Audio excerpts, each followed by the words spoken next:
सबको नमस्ते. Visharad Uttarardh complete guide Shri Ramana publications. இந்த கைட்லேருந்து எப்படி நாங்கள் ஈஸியாக மார்க் ஸ்கோர் பண்ண முடியும் அப்படின்றத பற்றி விஷாரத் உத்தரத்தில் ஃபஸ்ட் பேப்பர் நான் உங்களுக்கு எக்ஸ்பிளைன் பண்ணுறேன்.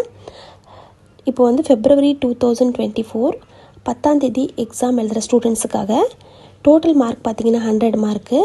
விஷாரத் உத்தரத்தில் ஃபஸ்ட் பேப்பரில் ஃபஸ்ட் ரோமன் லெட்டர் பார்த்திங்கன்னா 40 மார்க்குக்காக கொடுத்துருப்பாங்க. சந்தர்ப்ப சகித வாக்கிய कीजिए.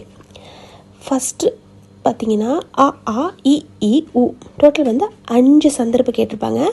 5 சந்தர்ப்புக்கு ஒன்றுத்துக்குமே 8 மார்க்கு. ஒரு ரோமன் லெட்டர்லேயும் ஆல 2 ஆப்ஷனு, ஆல 2 ஆப்ஷனு, ஈல 2 ஆப்ஷனு, ஈல 2 ஆப்ஷனு, ஊல 2 ஆப்ஷனு. ஸோ இந்த 2 ஆப்ஷனில் பார்த்தீங்கன்னா 1 தான் நீங்கள் எழுத போகிறீங்க. 1த்துக்கு 8 மார்க்கு. ஸோ இந்த மாதிரி நீங்கள் ஃபஸ்ட்டு எடுத்திங்கன்னா பிரசங்க எழுதணும், சந்தர்ப்பம் எழுதணும், வாக்கியா எழுதணும், அதுக்கப்புறம் விசேஷத்தை எழுதணும். ஸோ இதில் உங்களுக்கு ஈஸியாக 8 மார்க் ஸ்கோர் பண்ண முடியும். 5 அட்டென்ட் பண்ணியிருக்கணும். 5 சந்தர்ப்பலையும் உங்களுக்கு ஆப்ஷன்ஸ் கொடுத்துருப்பாங்க. அதில் உங்களுக்கு எது நல்லா ஆன்சர் தெரியுமோ அந்த சந்தர்ப்பம் எடுத்து நீங்கள் அட்டென்ட் பண்ணியிருக்கணும். செகண்ட் ரோமன் லெட்டரில் பார்த்தீங்கன்னா चरण का भंग किया बिना किन्हीं 4 दोहों का पूरा कीजिए. இதில் பார்த்தீங்கன்னா 10 மார்க்குக்கு 6 ஆப்ஷன் கொடுத்துருப்பாங்க, 6 கொஷின் கொடுத்துருப்பாங்க, 6 தோஹா கொடுத்துருப்பாங்க. 6 தோஹாவில் 4 மட்டும்தான் நீங்கள் அட்டென்ட் பண்ண போகிறீங்க. ஒரு தோஹாக்கு 2.5 மார்க்கு, ஒரு தோஹாக்கு 2.5 மார்க் இருக்கும். இதில் நீங்கள் கபீர் கே தோஹை, ரஹீம் சுதா தோஹை நல்லா படிச்சுட்டு எழுதுனீங்கன்னா ஏதாச்சும் 4 நல்லா தெரிஞ்ச தோஹாவை 4 அட்டென்ட் பண்ணியிருக்கணும். சரிங்களா? ஒரு தோஹாக்கு 2.5 மார்க் கொடுத்துருப்பாங்க. தோஹா 2 லைன்ஸ் மட்டும்தான் இருக்கும். ஈஸியாக நீங்கள் எழுத முடியும். தேர்ட் ரோமன் லெட்டரில் பார்த்தீங்கன்னா கவி பரிச்சை தேத்தே ஹுயே கிசி ஏக் கவிதா கா சாராம்ஷ் லிக்கியே. இதில் 15 மார்க்கு. அட்லீஸ்ட் 3 பேஜுக்கும் எழுதிருக்கணும் ஆன்சரு. 3 பேஜஸ் ஆன்சர் இருக்கணும்.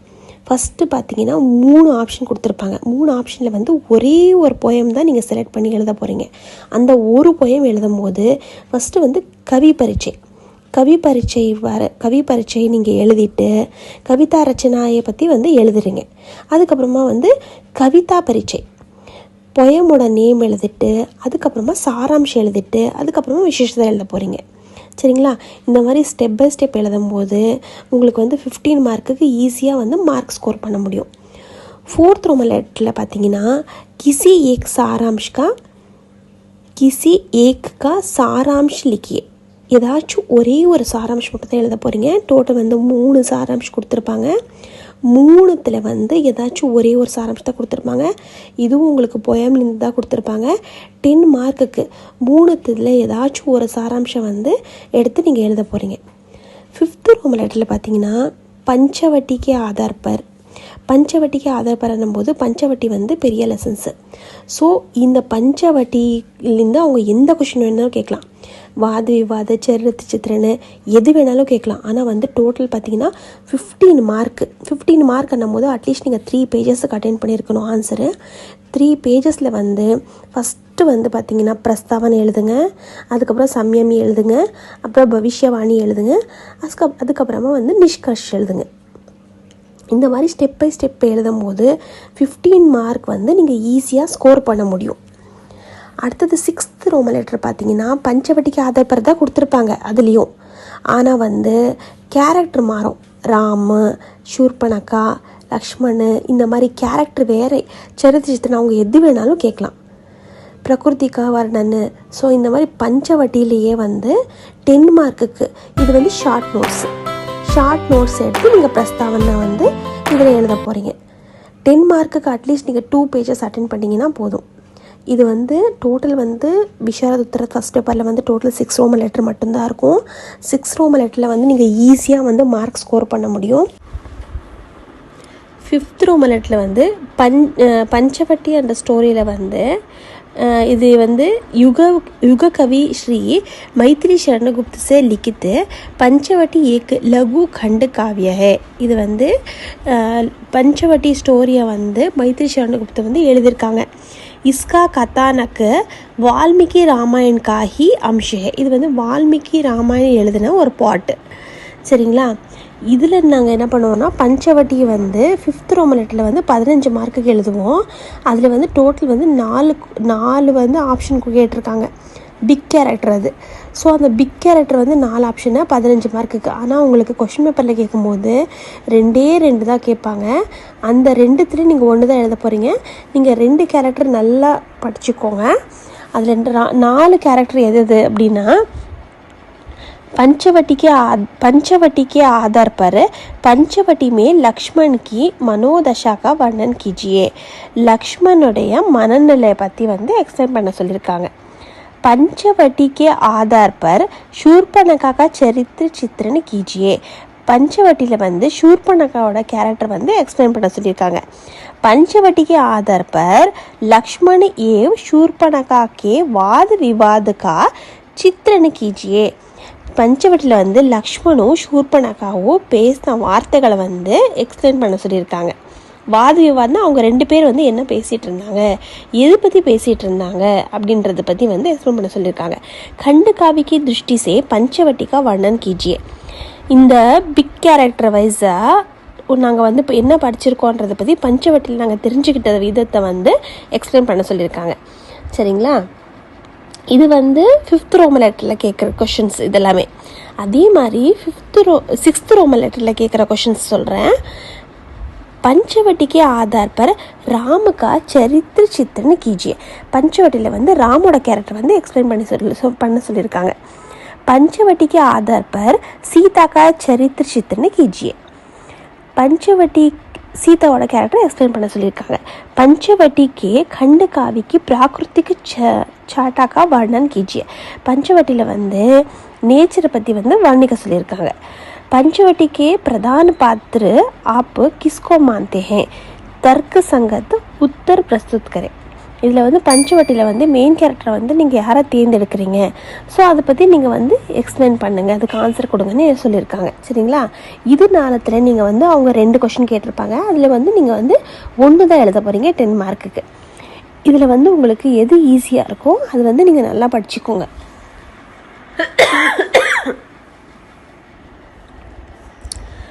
श्री राम अपने पिता का आदेश मानकर वनवास के लिए निकल पड़े. ஸ்ரீராம் வந்து அவங்க அப்பாவுடைய ஆர்டர் கேட்டு அவங்க என்ன பண்ணாங்க, வனவாசத்துக்கு கிளம்பி நின்னாங்க. உன்கே சாத்து உன்கி பத்னி சீதா பி சலி.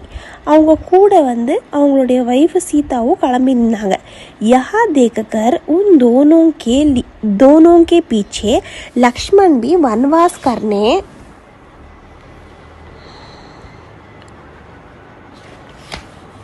நிக்கலே. ஸோ இதே மாதிரி யஹா தேக்கர் இவங்கள பார்த்துட்டு இவங்க 2 பேர் கிளம்பி நின்னதை பார்த்து லக்ஷ்மணன் என்ன பண்ணா, நானும் வனவாசத்துக்கு வரேன் அப்படின்னு சொல்லிட்டு கிளம்பி நின்னான். ஸ்ரீராமனே லக்ஷ்மணுக்கோ ரோக்கா. ராம் என்ன பண்ணார், நீ வந்து வராதேன்னு சொன்னார். மகர் லக்ஷ்மணே நஹி மானா. பட் லக்ஷ்மண் வந்து ஒத்துக்கவே இல்லை. उसका प्रेम देखकर श्री राम ने लक्ष्मण को अपने साथ आने की अनुमति दे दी. இப்போ ஸ்ரீராமர் என்ன பண்ணார், அவங்களுடைய லக்ஷ்மணுடைய அன்பு பார்த்து கூட வர்றதுக்கு அனுமதி கொடுத்தாங்க. वे घने जंगल पंचवटी नामक स्थान पर एक पर्णकुटी बनकर रहने लगे. அந்த ஒரு ரொம்ப பெரிய ஃபாரஸ்ட், டென்ஸ் ஃபாரஸ்ட்டில் வந்து அந்த பஞ்சவட்டி என்ற இடத்துல பர்ணக்குட்டினா ஒரு ஹட்டு, அவங்க கையால் அவங்க ஹட்டை வந்து மேக் பண்ணிவிட்டு அங்கே வந்து ஸ்டே பண்ணாங்க. 13 साल बीत गए. 13 years வந்து கலந்து போச்சு. एक रात को श्री राम और सीता पर्णकुटी में सो रहे थे. அந்த குடிசையில் வந்து அந்த ஹட்டில் வந்து ஸ்ரீராமரும் சீதாவும் தூங்கிட்டு இருந்தாங்க. பாஹர் ஏக் ஷீலா पर बैठकर लक्ष्मण पहरा दे रहे थे. வெளியில் வந்து ஒரு ராக் மேலே உட்காந்து லக்ஷ்மண் அவங்க 2 பேருக்கு வந்து காவலை காத்துட்டு இருந்தாங்க. ஹர் கஹி சாந்தினி ஃபைல் ஹுயி தி. எல்லா இடத்தையும் மூன் லைட் வந்து பரவிருந்துச்சு. சாரா சம்சார் சோ ரஹா தா. அப்படின்னா வேர்ல்டில் எல்லாருமே தூங்கிட்டு இருந்தாங்க. அந்தேரி ராத் தி. டார்க் நைட்டாக இருந்துச்சு.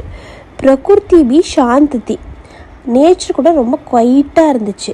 लेकिन लक्ष्मण के मन में कई बातें उठ रही थी. பட் லக்ஷ்மணோட மனசில் வந்து நிறைய விஷயங்கள், நிறைய வார்த்தைகள் மனசில் வந்து உருவாகிட்டு இருந்துச்சு. वे मन में सोचने लगे कि 13 वर्ष बीत गए थे. 13 வருஷம் வந்து கலந்து போச்சு. शीघ्र ही वनवास समाप्त होने वाला है. கூடிய சீக்கிரத்தில் எங்களுக்கு வந்து இந்த வனவாசம் முடிய போகுது. तब श्री राम अयोध्या के राजा बन जाएंगे. இப்போ ஸ்ரீராமர் வந்து அயோத்தியாவுக்கு ராஜராக வந்துடுவார். और प्रजाओं की देखभाल करेंगे. பிரஜா ஜனங்களுக்கு, ஊரில் இருக்கிற ஜனங்களுக்கு வந்து கேர் பண்ணுவாங்க அப்படின்ற வார்த்தைகளை அவன் மனசில் வந்து ஓடிட்டே இருந்துச்சு. இந்த மாதிரி வந்து ஸ்ரீராமோட கேரக்டர் வந்து நீங்கள் வந்து 5th ரோமன் லெட்டருக்கு வந்து ப்ரீஃபாக எழுத போகிறீங்க. அதையே வந்து டிப்பணியில் கேட்டிங்கன்னா, ஷார்ட் நோட்ஸில் கேட்டிங்கன்னா 10 மார்க்குக்கு எழுத போகிறீங்க. சரிங்களா? இந்த மாதிரி நீங்கள் வந்து புரிஞ்சுக்கிட்டு எழுதுனீங்கன்னா பேராகிராஃப் வந்து ஈஸியாக வந்து பேராகிராஃபாக எழுத முடியும்.